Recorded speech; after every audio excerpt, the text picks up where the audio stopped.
AC fixing हो रहा था। फिर उसमें जो 10 पार्टिकल्स था वो फर्स्ट फ्लोर में गिरा, तो उसमें वो लोग बहुत गुस्सा हो गए और गाली देना स्टार्ट हो गया हमारा इलेक्ट्रिशियन को।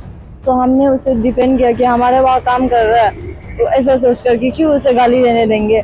तो हमने बोला भैया आप क्यों इतना गाली दे रहे हो, अच्छे से बोलिए बोलकर। तो वो भैया बहुत अपोलोजाइज भी कर रहा था। फिर ऐसा होकर वो भैया हमें बोलना स्टार्ट हो गया, तुम्हारे बारे में, तुमसे मैं बात कर रहा हूँ क्या, तुम लोग नोटिस गवार, तुम्हें आके मैं मारूंगा, ऐसा बोला। उसके बाद झगड़ा स्टार्ट हो गया क्योंकि उसने नोटिस के बारे में बहुत खराब बोला। फिर उसके बाद हमने सोचा कि केस खत्म हो गया और हम ऊपर चले गए अपने घर, एसी बनवा रहे थे। तो उसने वो चुप नहीं हुआ, वो बोलते जा रहे हैं, नीचे से चिल्लाते जा रहे हैं। फिर उसने पुलिस भी बुला लिया, पुलिस लेकर फिर उसके बाद हमारा बहुत बहस हुआ कि उसने हमें बहुत गंदा गाली दिया। नहीं, हर्ष बिल्कुल अपने घर पर ही हैं, अपने सामने वो इसलिए नहीं आ रहे हैं क्योंकि वो मेंटली बहुत ज़्यादा डिस्टर्ब्ड हैं। जब से वीडियो वायरल हुआ है उनके सारे सोशल मीडिया अकाउंट्स पर उनको ऑब्सीन कमेंट्स, थ्रेट्स और इवन गंदी भद्दी गालियाँ उनकी वाइफ को दी जा रही हैं। तो वो अभी थोड़ा मेंटली डिस्टर्ब है, इसलिए उन्होंने मुझे रिप्रेजेंट करने को बोला है अपने बिहाफ पे।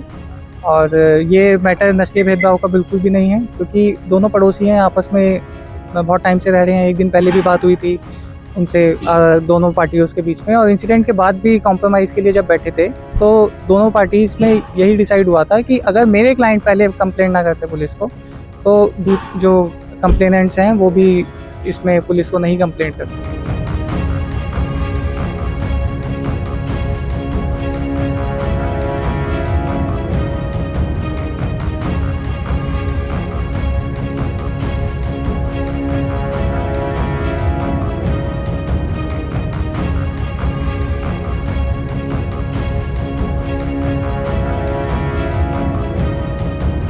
This incident happened on 20th of February, and after the video of the altercation in between the house owners and the tenants went viral on social media platform, it was quite clearly depicting that racial slurs were used against these northeastern students. Basically, the fight was in between both the sides regarding some garbage which was thrown from the top floor of this particular building where these northeastern students were staying.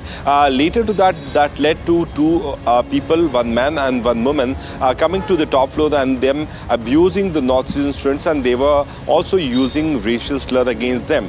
That led to a complaint which was given to the Delhi police where no physical injury was there, but the kind of claim which was given by these northeastern students regarding the mental harassment and the kind of physical altercation which happened in between both the sides. The Delhi police received the complaint against Harsh Singh and Ruby Jan, both husband and wife who were staying on the ground floor.